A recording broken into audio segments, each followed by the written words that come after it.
Dalaygon ang Dios sa ka maayong adlaw kaninyong tanan mga pinalanggang mga kaigsunan.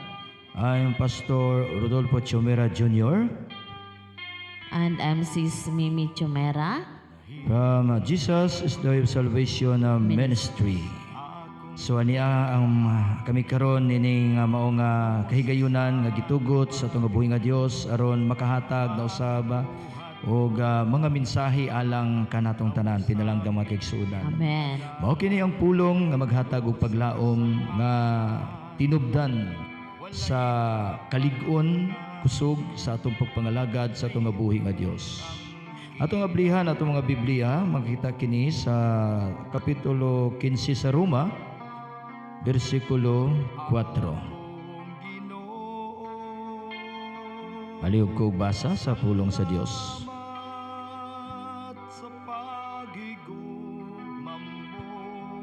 Roma chapter 15 verse 4. Kay ang tanang nahisulat sa kasulatan gisulat aron pagtudlo kanato aron makabaton kitag paglaom pinaagi sa pailog ug sa kadasig nga gihatag kanato sa kasulatan. Dalaygon ang Dios mga kaigsuonan.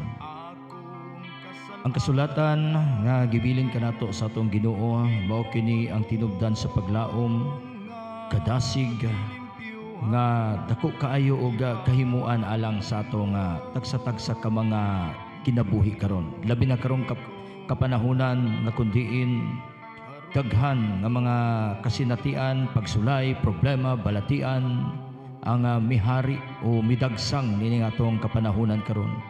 Ang bugtong paglaom nga atong gikakuptan karon pinalanggang nga makigsuunan mao ang pulong sa Dios.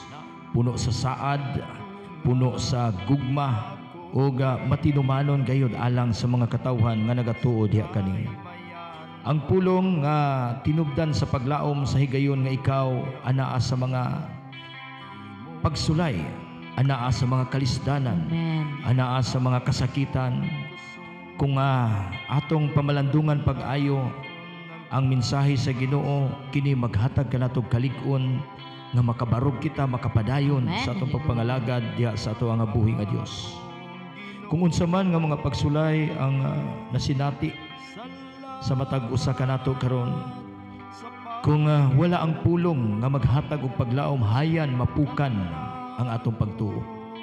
Hayan magmaluyahon kita tungod kay dili nato mabahibaluan kung unsa ang angay natong pagabuhaton.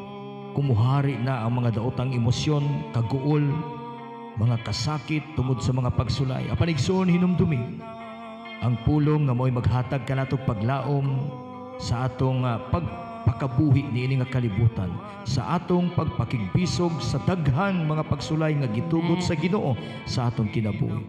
Hinumdumi nga ang tanang matang sa pagsulay nga mudangat sa atong tasatagsa ka mga kinabuhi kini usa lamang kapag lig-on sa atong pagtuo aron mahimo kitang malahutayon sa atong pagpangalagad diha kani. Sa Santiago kapitulo 1 bersikulo 2 hangtod sa 3, kini nga mensahe maghatag kanato og paglaom, maghatag kanato og kusog, ug mahimo kitang malahutayon bisan sa mga pagsulay nga mudangat sa atong kinabuhi. Tungod kay ang pulong nga ato karong mapatalinghugan puno sa saad, puno sa paglaom nga kundiin kini magalig-on sa atong pagtuo diha sa atong buhi nga Dios. Baliw kog basa sa pulong sa Dios. Santiago chapter 1 verse 2 to 3. Mga igsuon isipa nga bulahan kamo kunang tanang matang sa pagsulay moabot kaninyo. Kay nasayod kamo nga ang inyong pagtuo gisulayan lamang aron kamo mahimong malahotayon. Dalaygon ang Dios. Ang katuyuan sa pagsulay nga gitugot sa Ginoo sa atong matag kinabuhi aron ang atong pagtuo mahimo kining malahotayon. Ug nasayod kita igsuon nga ang atong pagkamalahotayon magdala kanato ug maghatag kanato ganti nga ihatag sa atong buhi nga Dios. Ang pagsulay magatudlo kanato aron magakinabuhi kita nga malig-on. Ang pagsulay magasusi sa atong mga pagtuo kung huyang pabakini. Nga kundiin kung atong mahibaluan nga nagkinahanglan pakitag kalig-on kung sa higayon nga mapukan ka sa mga pagsulay, makabaton kag kusog, makabaton kag kadasig nga mukupot sa pulong sa Ginoo nga nagdala og saad, nga ang tanang mga tentasyon, ang tanang mga pagsulay nga gihatag sa Ginoo sa iyang mga kaanakan, walay pagsulay nga dili madaog sa iyahang mga katawhan. Sa unang Korinto kapitulo 10 bersikulo 13, ang Ginoo nagatugot sa mga tentasyon o pagsulay sa iyahang mga kaanakan, apan ang Dios mauusab ang muhatag og kusog sa matag katawhan aron makalaog, makalabang niining tanan. Unang Korinto chapter 10 verse 13. Ang tanang tentasyon nga naagian ninyo naagian usab sa kadaghanan. Kay ang Dios mutuman gayud sa iyang saad ug dili siya motugot nga tintalon kamo labaw sa inyong madaog. Sa panahon nga tintalon kamo, maghatag siya kaninyo og kusog aron kamo makalahutay ug unya makalingkawas gikan niini. Dalay ko ang pulong sa Ginoo. Kupti lang igsuon ang saad sa atong buhing nga Dios, nga walay mga pagsulay nga gitugot sa Dios sa iyahang mga katawhan nga dili kaya sa iyahang mga pinili nga katawhan.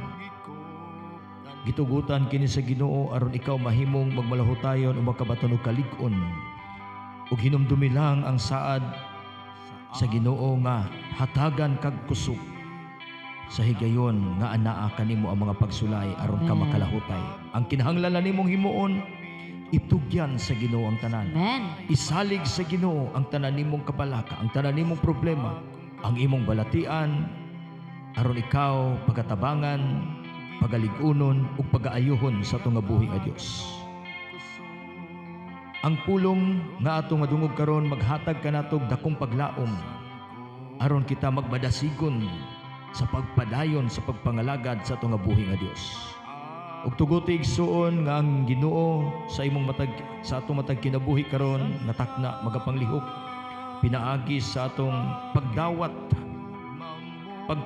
kaniya ug sa iyahang mensahe nga maghatag kanatog kalig-on sa pagpangalagad. Ug manghinaot ako nga ikaw karon nga nakadungog nining mga pulong makabaton og talagsaong kadasig, kusog, kalig-on ug paglaom sa imong pagpangalagad. Padayon sa pagpangalagad igsuon uban ang kalipay. Kalipay tungod kay madawat nimo ang saad sa Ginoo. Ang saad nga mao ang ganti niadtong malahutayon sa pagpangalagad.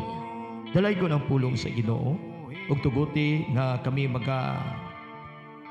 magahatag og dugang pang pagdasig diha kaninyo. Pagdasig pinaagi sa atong hiniusa nga pag-ampo aron ikaw makaron unsa man ang imong kasinatian makabaton kining kahapsayan pinaagi sa atong pagtugyan sa Dios sa atong mga pag-ampo. Gihangyo ko ikaw igsuon uban ni kami sa pag-ampo dinhi nga takna ug tuuhi nga ang Ginoo maghatag kanimo og kusog kung anaa ka sa mga pagsulay. Ang Ginoo maghatag kanimo og kusog nga makalabang ka. Amen. Kung naa ka sa mga problema karon tuuhi nga ang Ginoo maghatag og solusyon aron masulbad ang problema. Kung naa ka sa mga balatian tuuhi nga ang Ginoo mag-aayo kanimo. Uban ni kami sa mga pag-ampo. Kanimo Ginoo nga labing gamhanan. Daghang salamat niini nga kahigayunan nga ang imong pulong amo na usab manapaabot sa mga katawhan. Panalangini ang mga kaigsuunan nga karon makadungog nimo mga mensahe. Kung unsa man ang ilahang mga problema karon, magipas-an ikaw ang Ginoo maghatag og solusyon nini nga sila makalabang ug makalahutay pinaagi sa imong gamhanang ngalan o Hesus. Ug unsa man ang mga balatian sa matag katawhan nga karon, nagantos man sa nagkalainahing matang sa mga balatian, ikaw ang Dios nga mag-aayo kanila pinagi sa gamhanang ngalan ni Jesus. Ug padayon mo pa Ginoo nga panalanginan ang mga katawhan nga karon midangop diha kanimo pinaagi sa ilahang pagkadungog sa mga mensahe sa mga pulong nga maghatag og paglaom. Dalaygon ka nga Dios, salamat sa katubagan sa among mga pag-ampo, salamat sa kasulbaran sa matag problema, salamat sa kaayuhan sa mga balatian. In Jesus' name, Amen ug Amen. God bless kaninyong tanan.